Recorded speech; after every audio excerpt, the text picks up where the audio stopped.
Welcome to Matrix Tech Talk.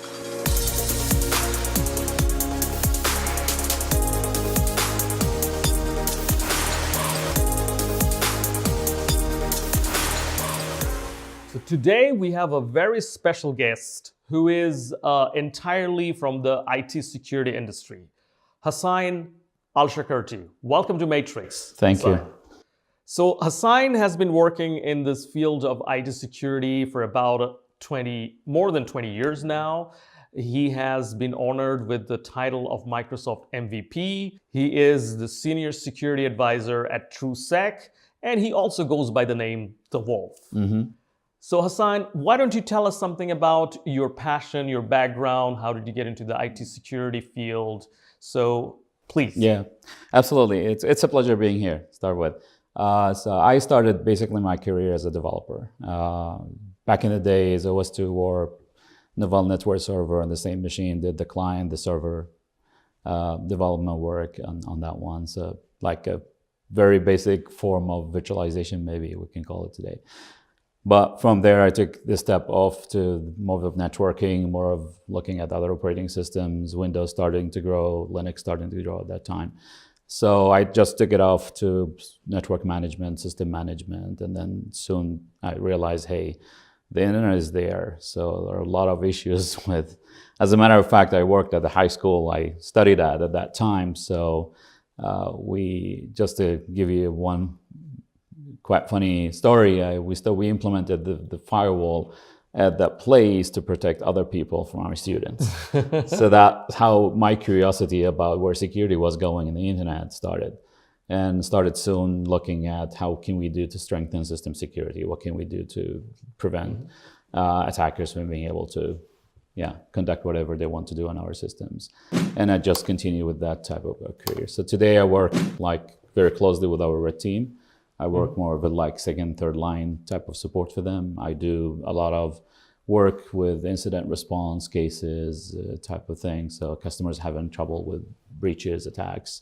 We go in, start analyzing, start pulling the threads and see where we're going. And then give them the ability to come back to their working business again. So I've seen a lot of things, everything from helping customer designing security, strengthening their footprint in security, and then as well as trying to figure out what kind of breaches are possible or threats they might be able to be exposed to, etc. Fascinating, Hasain. You have mentioned several interesting points. People are connected to the internet, something bad is going to happen. And today we're at the dawn of an era where our vehicles are connected to the internet.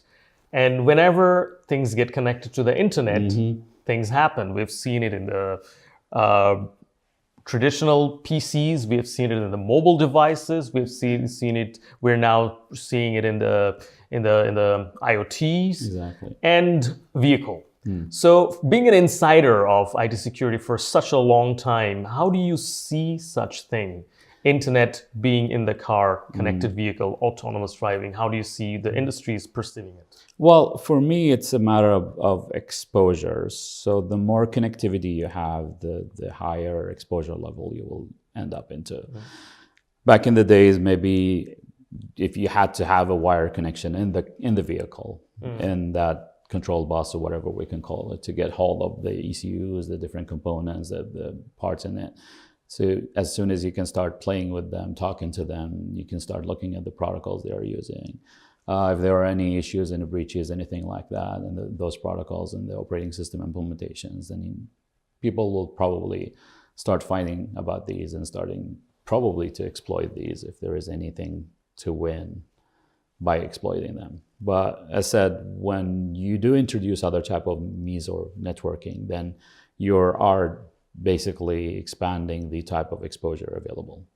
So with that, a lot of more people will have the ability to do the same thing. You don't need necessarily to be sitting in that car anymore or just beside that device. You can do it over the internet maybe.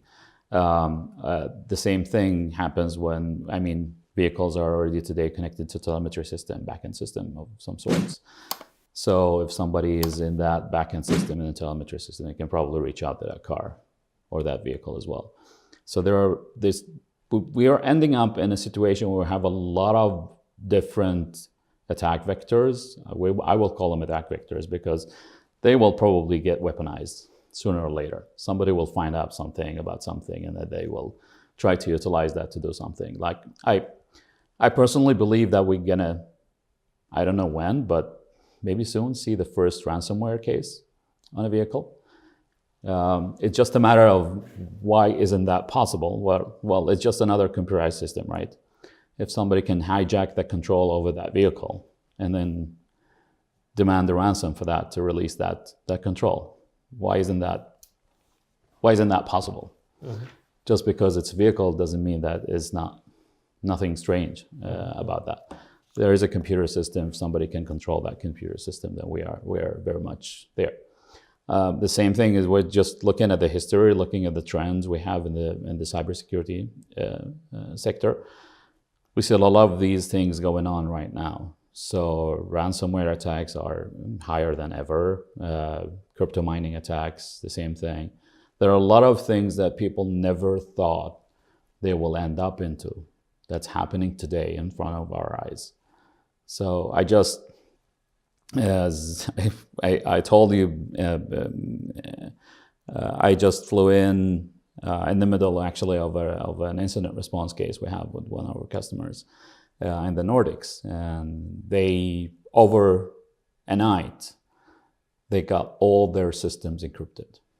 It's nothing fancy. It's nothing strange. It's nothing special anymore. We see this happening over and over again. So an attacker got hold of one of their systems through a spear phishing, what we believe, and then in a matter of 2 hours, all servers in that environment were encrypted. So that's all it took. So the whole business is suffering from that action, right? So imagine if that could happen in the backend system for vehicles. In a telemetry system, such way you can control what's going on these vehicles, for instance. Or you can maybe cripple those vehicles one or other way. So you're making life difficult for whomever trying to use them proper ways. So there are a lot of, as I said, attack vectors, ranging everything from having physical access to the vehicle, having maybe wireless access if you just happen to be nearby, close by it. I mean, we've seen reports from the Homeland Security about airplanes just last year. They were telling us, hey, they actually found, or they knew about they did know that there were software problems or problems existing in avionic systems on some of the modern airplanes. But nobody almost believed that until they prove it. Okay, and then there was a lot of writing about it, and there was a lot of buzz about it. So things are getting interconnected. Like if we have a look at the similarities between the avionic systems and the automotive systems. Back in the days, we had totally different systems for the avionic and the entertainment on board of the airplane. Today, these two systems are interconnected, and there is a software firewall in between in most of the cases. So, well, what if a software issue exists in that thing? Right. And somebody decided, hey, I just want to go after that and see where we could go. So there are a lot of, as I said, points we need to start really bother about really seriously. We cannot just say, hey, just because what can you do with a vehicle? Well, you can still do a lot of interesting things. It's not just a computer; it's a computer on wheel, obviously. It's a computer on wheel, right? And And the bigger vehicle is, the more damage you can cause. I mean, speaking about not just cyber threats, we're speaking about physical threats in terms of somebody can control that thing to go somewhere else and create a havoc, and maybe just in traffic or in a city or something like that. You mentioned a computer in a vehicle, in a wheel. This used to be the case. Now we're even calling it an app in a wheel because we send updates. So things are getting more and more dynamic, more and more volatile, and more risks are coming. Now that you laid down the ways, the possibilities are there to attack a car, Let me ask you this question that I get asked very often in conferences, automotive security conferences. Why would someone want to hack my car? Interesting questions. I guess we can have a lot of interesting answers to that one. If somebody is out there for the money in it, yeah, well, hacking your car, getting hold of interesting details about you, just a matter of tracking somebody, maybe. That's one thing. We bother a whole lot about privacy. Why shouldn't we bother about the same level of privacy when we're sitting in a car? If somebody can track where we're going, how we're moving around, so that's really something very interesting. We see a lot of cases where data breaches is more or less about privacy. There are no credit cards to be stolen, but people knows a lot of interesting details about others, and then they might use that to ransom something, right? I know where you're going right now. What if I told the world that fact, right? So espionage on different levels doesn't need necessarily to be industrial espionage, but on a personal level. That's one interesting thing. Another thing, maybe a setup of ransom. Okay, I hijack your vehicle, you will not be able to use it, or we've seen this in the movies, right? Somebody losing control over the vehicle, and if it is controlled by wire, then we're already there, right? We're already there. Yeah. So if the steering wheel is not the thing that is the one that making the decisions, it's just like a switch. So if somebody controls that ECU, that computer inside, and then just disabling the steering wheel. We've seen these things like going on with different cars.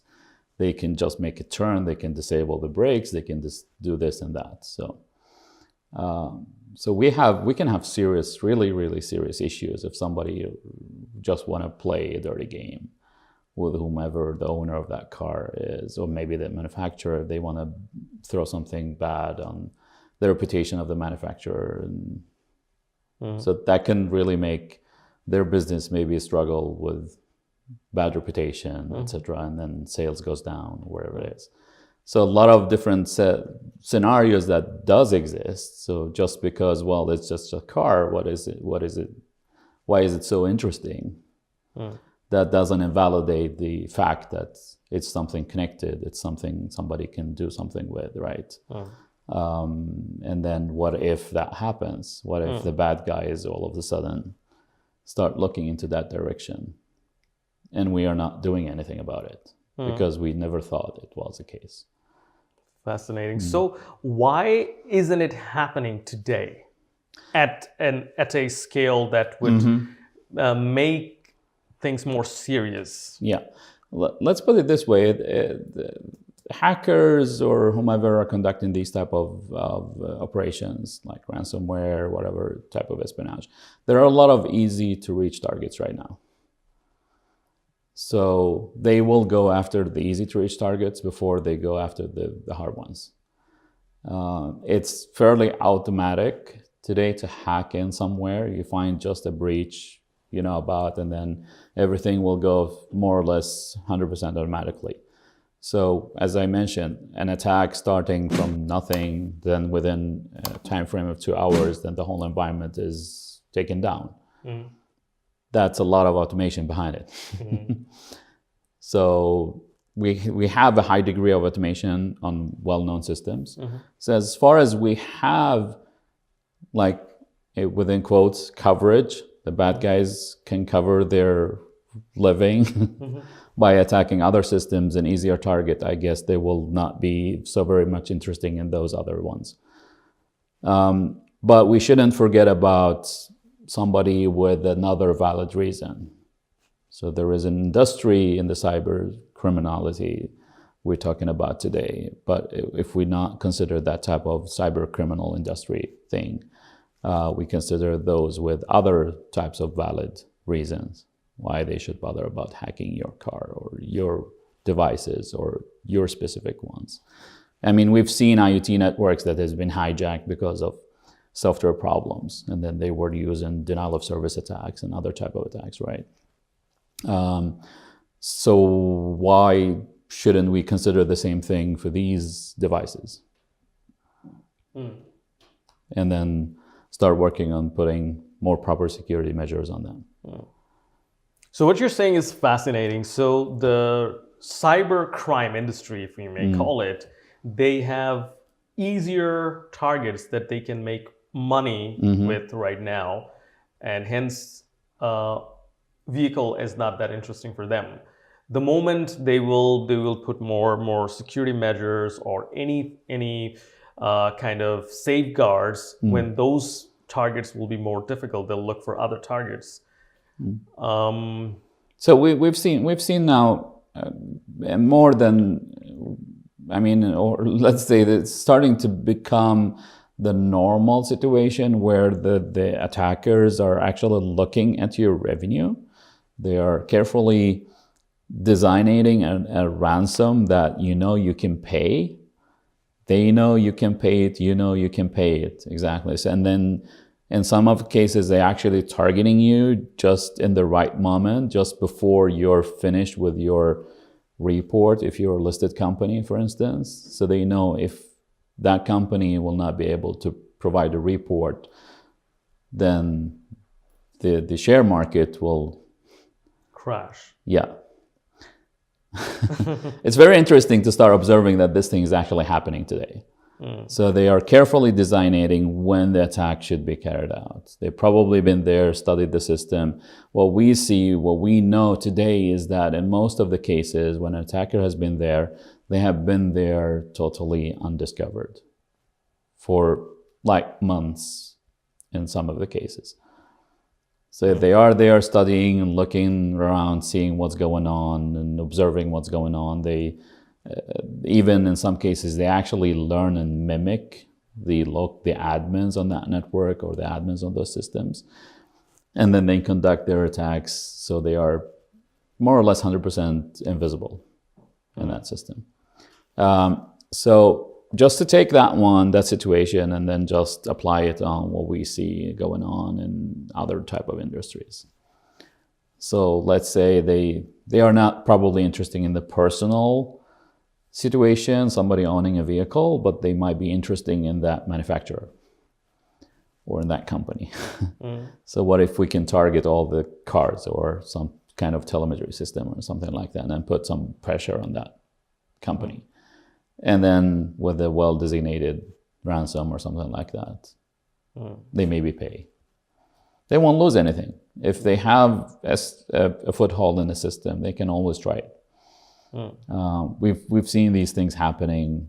I mean, the largest breach in the United States, the Equifax breach. If you read the report that was published just a couple of months ago, the major statement in that report says everything was preventable. So the company got actually heads up from about a vulnerability that was about to be published. Information about it. They got heads up about an available patch. Although that they didn't have the patch on one internet exposed system, and the attackers managed to use that internet exposed system to get hold of private records for the customers for the Equifax. So why didn't they see what was going on? Well, simply because there was what the report tells, at least, there was a monitoring system that was offline. As soon as they got that monitoring system offline, and that was like 3 or 4 months almost after the attack was carried out, they started seeing what was going on.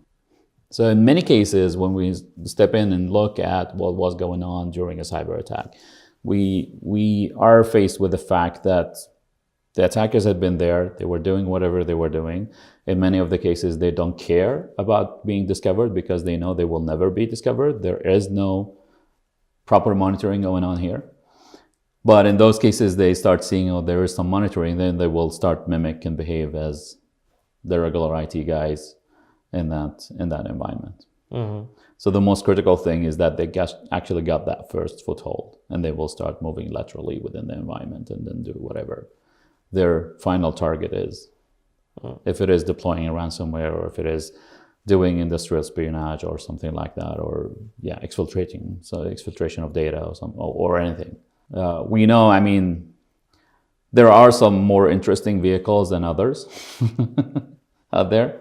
It's still the same type of manufacturers. They're still connected maybe to the same type of networks. If not all time, maybe on special times, whenever they are, performing maintenance or something like that, updating firmware. So why shouldn't that be very interesting? I mean, targeting vehicles for special, maybe governmental agencies, persons in the world, etc. So Hasain, this is fascinating. You just gave us the economics of hacking cars. So when I advise my customers, I tell them like here is the threat and risk analysis, the attack vector, and what we try to do is find out the cost for each attack and the asset we're trying to protect. If the cost is more than the asset, we advise them the risk is low. Are we making a bad choice here? Or, I mean, this is, as you know, when it comes to automotive industry, it's all about saving cost. Exactly. So there's a way to protect everything, but that's just not practical. It's not going to happen. So how do you think is a pragmatic approach that we should take here? Well, when we do red teaming assignments with our customers, we usually have or establish a matrix about what kind of issues we've figured out exist in that system and how difficult it is to reach your designated goal using that vulnerability maybe. So we try to make a judgment about the sophistication level required to achieve that thing. So like, just to give you an example, you might be categorizing sophistication level as like, this is a script kiddie, this is an experienced hacker, this is a group of hackers or a group of individuals with certain ideology, they want to achieve something. So there will be cooperation between them, an exception to something who was working alone. And then we have at the end of that scale, we have the nation state finance groups, right? So we've all heard about them. They do exist. We know that that's a fact. So depending on who you address, your enemy will be. Who's interested in getting hold of that system or breaching that system. And then you know that what kind of like expected strength in monetary strength or strength in doing things, capabilities. So the higher sophistication level, the more costly it is, obviously. But if somebody is really interested in to breach that system, no matter what it takes, then we obviously have to deal with that risk, right? Let me just give you an example of that. So there was an operation called APT-10. APT stands for Advanced Persistent Threat. And when we discover operations in the cybersecurity world, they will always get some kind of a number until they get some more fancier names. So that operation was renamed, or they got the fancy name Cloud Hopper. So the APT-10 group, they started their operation something between 2006, 2008. That's way off, right? And then the final actions were taken 2017, 2018. So that group were actually active throughout, let's say, 10 years of time. And their target was what is believed to be the defense industry related to the United States or in the Western world as such. As a matter of fact, there is actually a court case going on now in the United States against a set of individuals from China who believed to be part of the APT-10 group, which all of them are believed to be working for the Chinese government-ish, according to the papers from the court, at least from the United States. So as said, this group had an operational time of 10 years.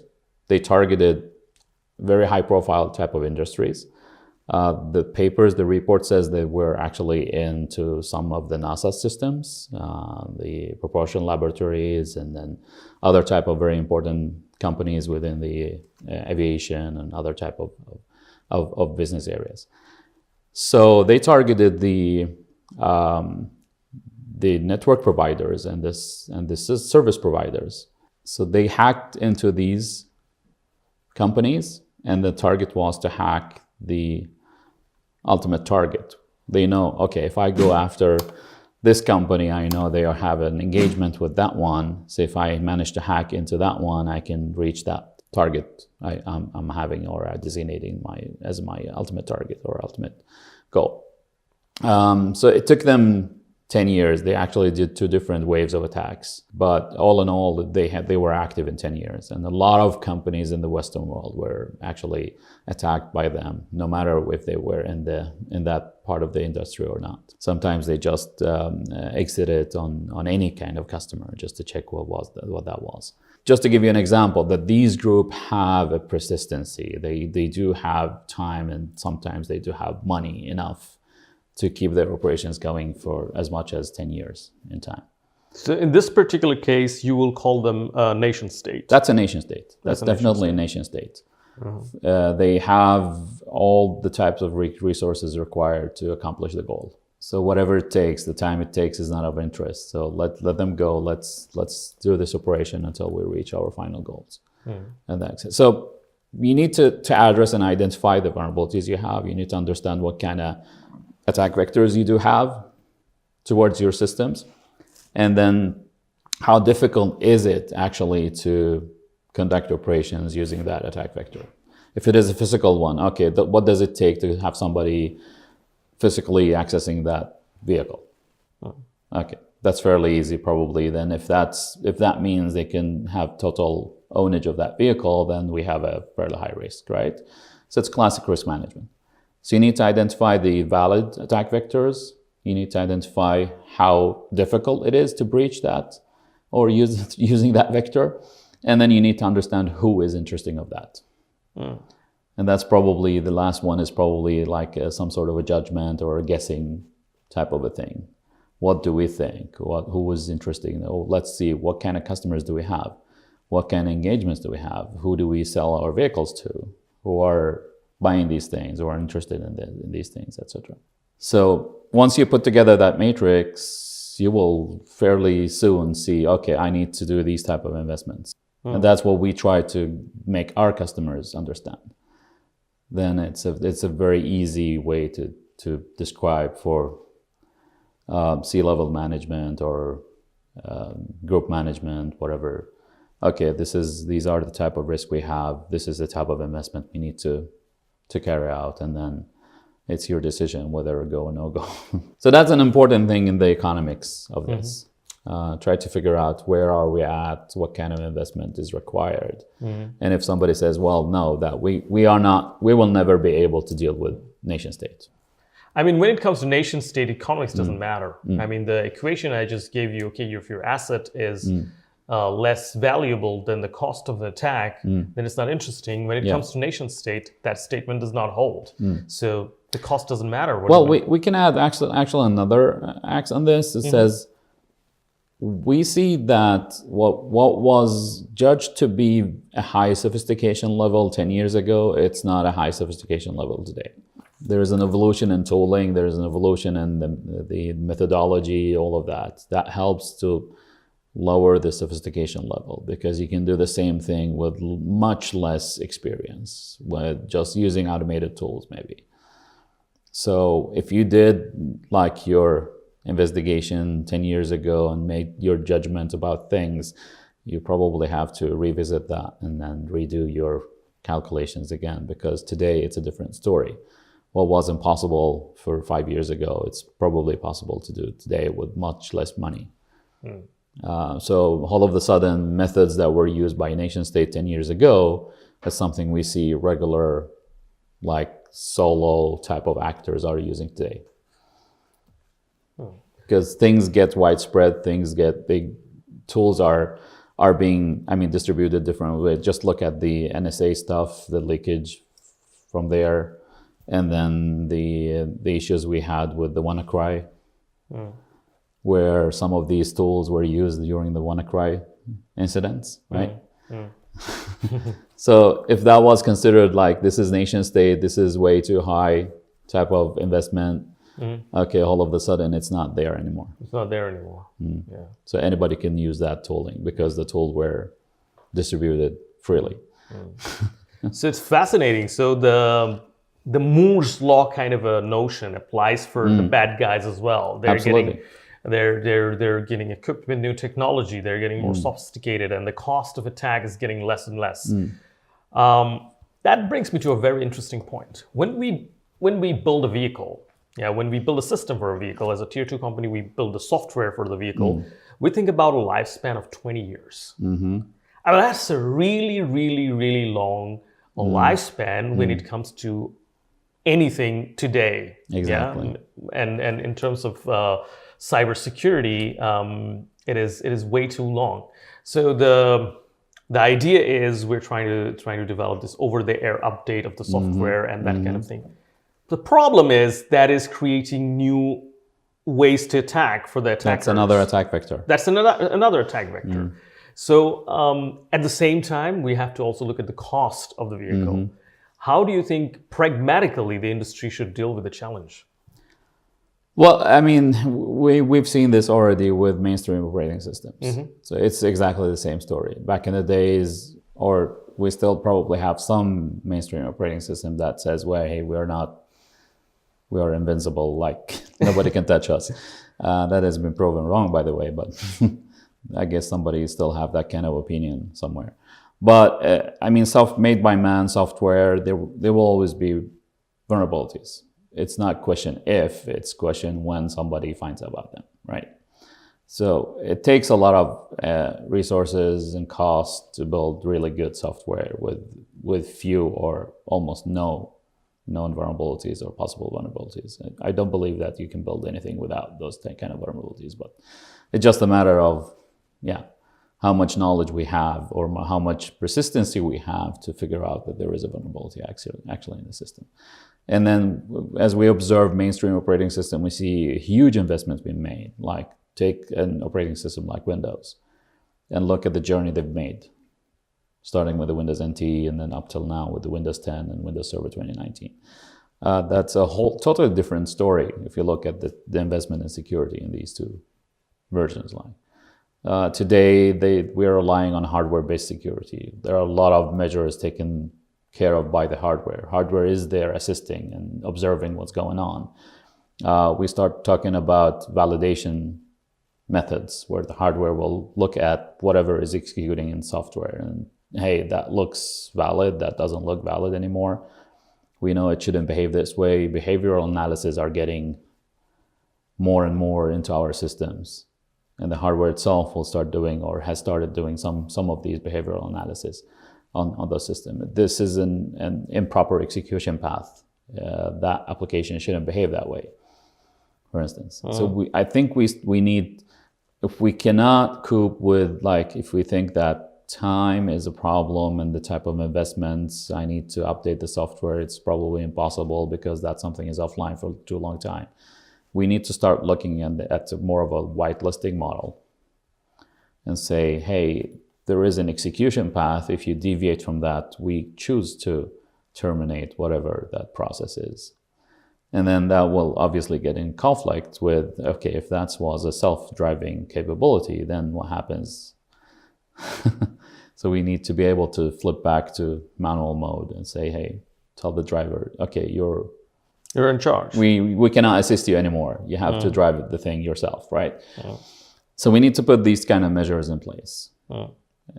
Even though we have the ability we have a channel where we can push updates, there will be things coming across that and making possibly some devices impossible to update for some time.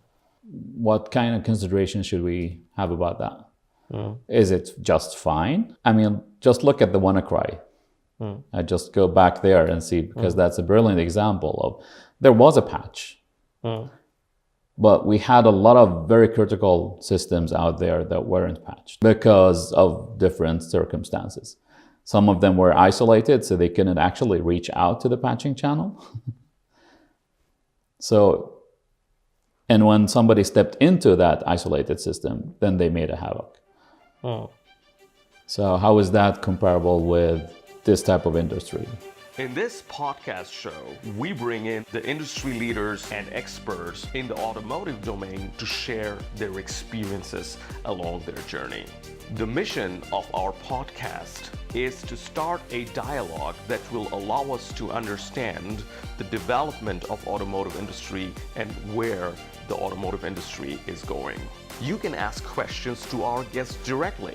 Just send us an email to podcast@matrix.de. We'll schedule a call with you during the recording and you'll be part of our show. Make sure you subscribe so that you don't miss any new episodes. Please share this video to help others get enlightened as well, and that would mean a great deal to us. See you in the next episode.